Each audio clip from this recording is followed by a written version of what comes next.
ವಕೀಲರು ಸೀನಿಯರ್ ಅವ್ರು ಹೇಳಕತ್ತಿದ್ರಿ. ಈಗ ನಿಮ್ ಸ್ಟೇಷನ್ ಬೈ ಇದ್ರಂದ್ರೆ ಮಾತಾಡಂಗಿಲ್ಲ, ಅವ್ರಿಗೆ ಧೈರ್ಯ ಮಾಡಂಗಿಲ್ಲ. ಒಂದು ಪ್ರಕರಣ ತಮ್ಮ ಹತ್ರ ಬಂದದ ಸರ್. ಸಂತೋಷ ಬಿಡ್ರಿ. ಸರ್ ಅಲ್ಲ ಒಂದು ನಿಮಿಷ. ಈಗ ಎರಡು ಕೇಸ ಮಾಡಿಲ್ಲ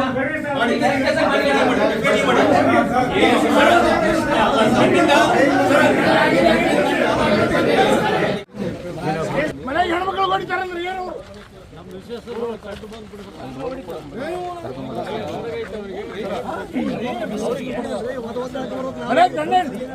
ಹೆಣ್ಮಕ್ಳು ಇರ್ತಾರೆ.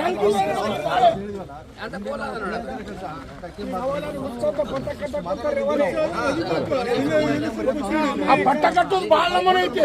ಅವ್ರ ಮನೆ ಮುಂದೆ ಬಂದು ಪಟ್ಟ ಕಟ್ಟೋದು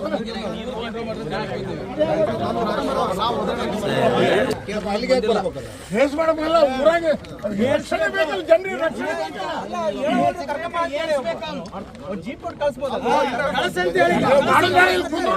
ಅವ್ರು ಹೇಳ್ಕೊಂಡ್ಬರ್ದಂಗ ಹೋಗಂಗಿಲ್ಲ. ಲೆಕ್ಕಲ್ ಮಾಡಲಿ ವಕೀಲರಿಗೆ ಹೆಂಗಾರ ಸಾಮಾನ್ಯ ಗತಿ ಗತಿ ಏನು?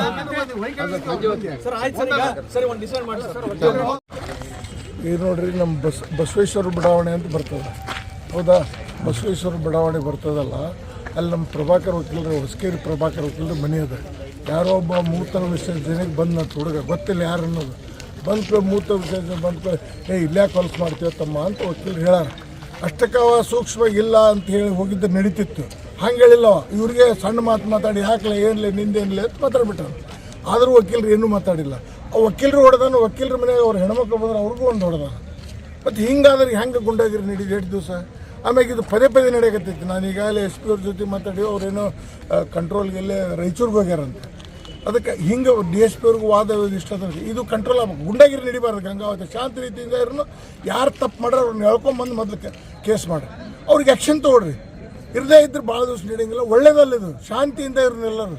ಅದಕ್ಕೆ ಈಗಾಗಲೇ ಕಂಪ್ಲೇಂಟ್ ಕೊಟ್ಟಿದ್ದಾರೆ ಪ್ರಭಾಕರ್ ವಕೀಲರು.